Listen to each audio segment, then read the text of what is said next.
A few days ago, a man by the name of George Floyd was murdered by a police officer while he was placed under arrest. The circumstances of his arrest are irrelevant. Actually, it does matter. In fact, it matters quite a lot.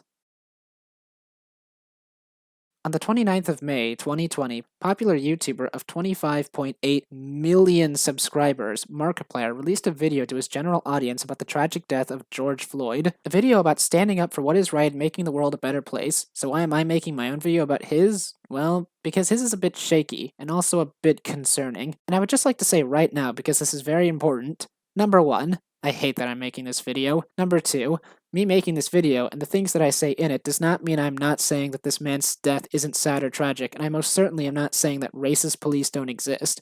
They do, but so do racists in every job field in existence.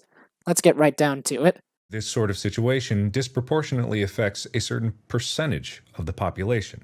George Floyd was an African American man, and there's a long, storied history of African American men and women being murdered or abused while being placed under arrest. But is that really true? Information about this subject is pretty hard to come by, and not just for people using Google like me, even for people within the news and crime departments. According to Nature.com, police fatally shoot about 3 people per day. Sounds horrible. We all better get out of America. Except going anywhere else is either as dangerous or more, since 3 fatal shootings a day is actually the average for most wealthy nations. It also says that due to an outcry in what is believed to be racist shootings, the media and government alike set about to find more data, only to find out that said data was pretty hard to come by. In 2014, Barack Obama himself sent out a team to uncover more information about this, and in 5 months, his team returned with pretty much the equivalent of a shrug. The FBI itself said that it was an embarrassment that we had so little concrete evidence, and of the evidence that was compiled, most of it seemed to point to say that white people were more likely to be shot than black people out of other ethnicities. According to the website Science Labs, they found black police were more likely to kill black civilians than white civilians. However, the same held true for white and Hispanic officers. Each group of police was likelier to shoot civilians of their own race. That's likely true, the researchers say, because police tend to be drawn from the community they work in and are thus more likely to have a deadly encounter with civilians of the same race. End of quote. And on City Labs, it is stated that 1 in every 1,000 black boy or man will be killed by a police officer, and that 39 in every 100,000 white boy or man will also be killed by a police officer.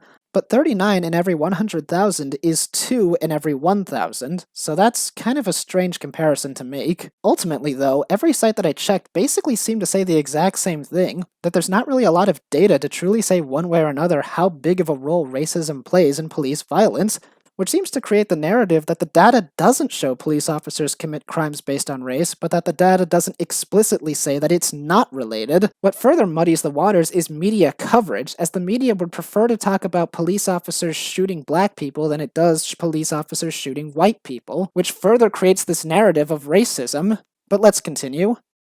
I think that this is a very human reaction to systemic injustice and racism that has been pervading our country for the past 50, 100, 200 years. But has it though? In the 1940s, blacks were heavily persecuted, not being allowed in restaurants, restrooms, schools, pretty much anywhere, and we don't need to be reminded of the Jim Crow laws, except we will be. Forever. But that's why the Black Rights Movement happened back then. FDR and Harry Truman helped bring down the walls of inequality in 1941 and 1948 by allowing black people into the service and ending military discrimination.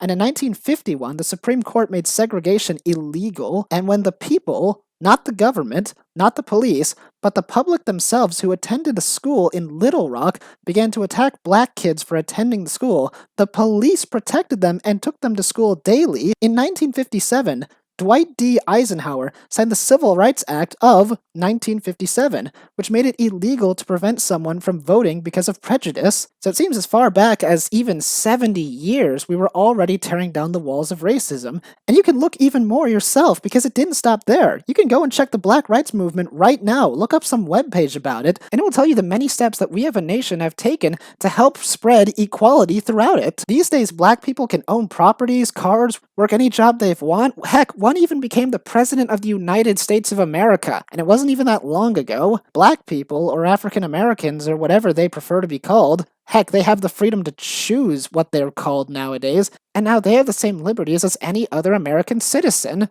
This is a problem that is deeply rooted in our government and in our communities and in the systems that are supposed to help our fellow man. Then you must really like Donald Trump, Mark. Do you know that according to DellGatesy.com, Del Gatesy? I'll put the name on screen in case you're curious. But according to this website, Donald Trump has created 1,017,000 jobs for the black community. I think I need to say that number again. 1,017,000 jobs for the black or African American community. Black or African American unemployment is at 5.5%, which is the smallest it has ever been in this entire nation. Oh, and that's just for the guys. For the ladies, it's 4.4%, which is even lower. Did you know that Donald Trump also began an initiative called Opportunity Zones, which was a program that generated about $100 billion for underdeveloped communities? Let's not forget the time he signed a $360 million grant to historically black colleges, or the time he pardoned Jack Johnson, that heavyweight African American champion who got busted on completely bogus charges. He also implemented the First Step Act, which helped people, black people included, in prisons get their sentences reviewed and possibly add to early releases. But what about his immigration laws? What do those have to do with racism? Well, according to a man named Peter Kirsanow, he's a cool guy, you should look him up. But according to him, immigration laws have an awful lot to do with racism. Jobs that are being taken by illegal immigrants are usually jobs being filled by African American citizens.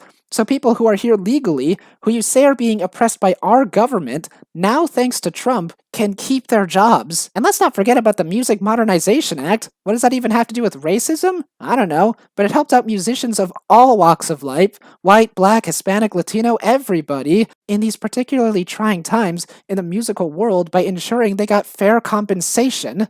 Man, I wish I was black. I'm unemployed and a literal alien from outer space. In this case, there is very little gray area to debate about. A man is dead as a result of police brutality. I think CBS would disagree, Mark. According to reports, George Floyd was not strangled or asphyxiated, but had a heart condition and may have even been under the influence of drugs, which would have really screwed up his breathing. I know some of you are going to mention that the officer kneeled on George's neck, and you're absolutely right that he should not have been doing that. My point, however, is not that the officer in question did nothing wrong. It was that we need to look at all of the actions in play. And on the subject of little room for debate, I must disagree, as this is the United States of America. Due process is a big part of how our country works. How someone dies is just as important as why they died. To give you an example, in 1999, a black man, or African American, named Amadou Diallo was shot to death by 4 police officers due to a misunderstanding. He was shot 19 times and 41 bullets were fired. And you know what happened to those 4 police officers? They were found not guilty in a jury that was 1/3 black. The evidence, situation, testimonials, they all decided it was pardoned. It's for reasons like this that we have our court systems, because if things were as cut and dry as people believe they are, we'd basically be having witch trial, and I don't think any of us need to be reminded how bad of an idea those are. And there was no justice in his death. I know I just said this, but the officer has been fired and is going to court, so justice is coming. Be it acquittal or sentencing, the truth will be decided. However, I do need to make a quick edit right here, as I have just been informed while I was recording this that the officer was not alone and was with 2 other officers, and that the 3 of them have been written up multiple times before this incident, and all 3 have been fired, and all 3 are facing court charges. Going off of this new evidence, I completely agree that they should have been cut off long ago. However, due process still says that justice is that they be judged in court and punished appropriately. And speaking of justice and appropriate punishment, it should be mentioned that retaliation has been dealt in the form of public destruction of a police station. Protesters to the death of George Floyd have taken to burning down a police station, which means they are basically saying they would rather be attacked physically, murdered, held hostage, robbed, or God knows what else, than be saved by someone who might be loosely related to a possible racist.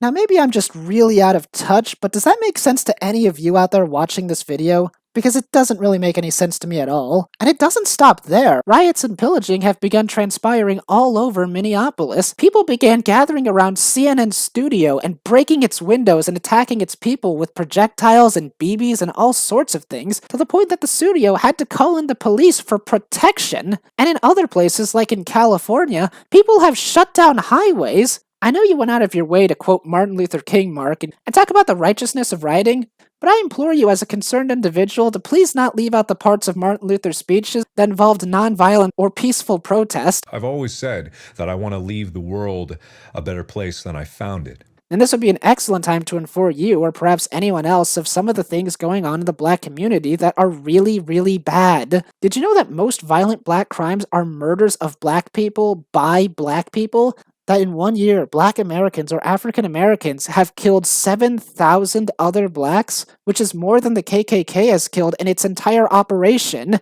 Testimonials from black police officers, and even some from the 44th President of the United States himself, Barack Obama, have stated that the number one cause of black crime is a lack of fathers, and that black children who grow up without father figures are 5 times as likely to fall into criminal behavior. What's worse is that while everyone is talking about the rates police officers kill black people, statistics show that black people kill almost twice as many white people as white people kill black. That's not police violence, that's just violence. And speaking of violence, I forgot to mention earlier when talking about how times have changed, according to BGS.gov, the ratio of violence against black people decreased about 57% in the span of 1993 to 2001, and that was almost 2 decades ago. In fact, according to another website, National Review, from 1976 to 2005, 94% of black victims were killed by other African Americans.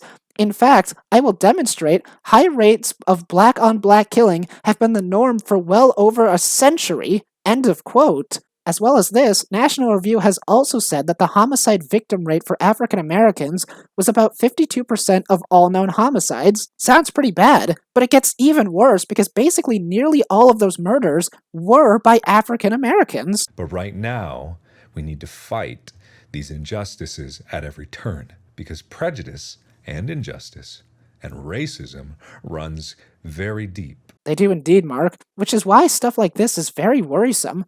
Part of the major problem in today's society is a complete lack of understanding what equality is. People hear police officer involved in death of black man and completely dehumanize the police. Dehumanization is the root of evil that plagues social disputes. Everyone says that they want equal rights, but they do it while burning down buildings and calling for not justice but revenge. Even in the aforementioned case of Amadou Diallo, justice was technically served. It went to court and a verdict was reached, but people didn't want to hear that verdict, so they rallied and protested. They didn't want the acquittal, they wanted to hear guilty, and they wanted the government and courts to know this. People think racism and prejudice can only happen to minorities, but that simply isn't true. Any dogma that entails that some are lesser than others and enforces the idea that some, like the police or anyone who's white, should be judged unfairly or treated without respect is a racist, unjust, unequal system. The fact of the matter is, racist America doesn't exist. Racist people exist. People, as in human beings that operate in all kinds of different places. There are racist black people, there are racist white people, there are racist people at McDonald's, there are racist people driving buses, there are racist people animating, racist people on the news, racist writers, racist people flying airplanes, and of course racist people who are police officers.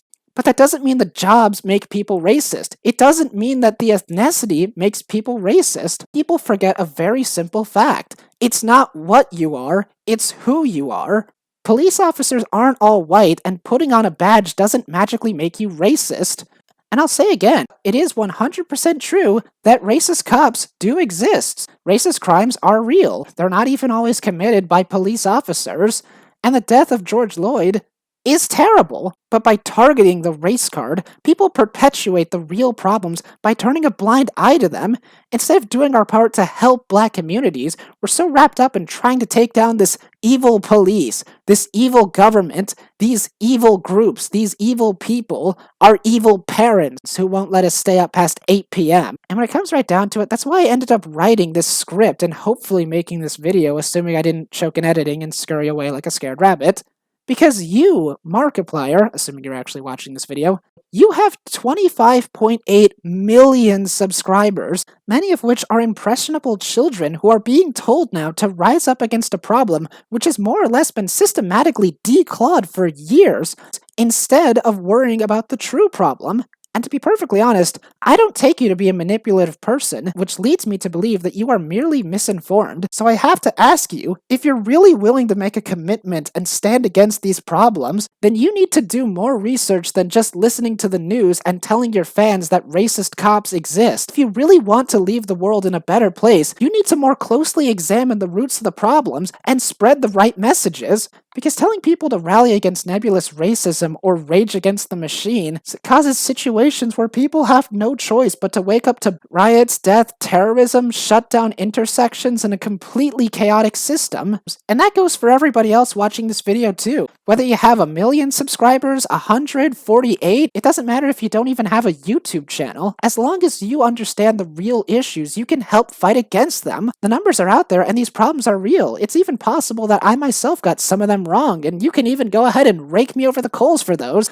I'd be happy to be told I was wrong and what the actual truth is, because then I could help spread the word about what needs to be stopped. Because what needs to be stopped right now aren't these 3 horrible police officers, mostly because they've already been stopped. What we really need to do is find the true source of the problem, and also please stop burning down buildings. That'd be very much appreciated. Hey, you watched my video. Thanks. If you liked it, you should probably go find a YouTube channel that's actually geared towards political commentary, because this is the last time I will ever do a video like this. Personally, I watch Larry Elder. He's a guy who talks all about politics and the black community and does a bunch of videos that are kind of like the one I just did right now, but like 1,000,000 times better. So if you want more information about what's really going on in the black community, you should check him out. This video was a response to Markiplier's video, which I linked down in the description below. He also mentioned in the video that he was supporting a charity, which he linked in his video, so I'll link it in my video. I have no idea what it does. I hope I'm not contributing to someone's drug funds. Anyways, I gotta get out of here before I get deleted off YouTube.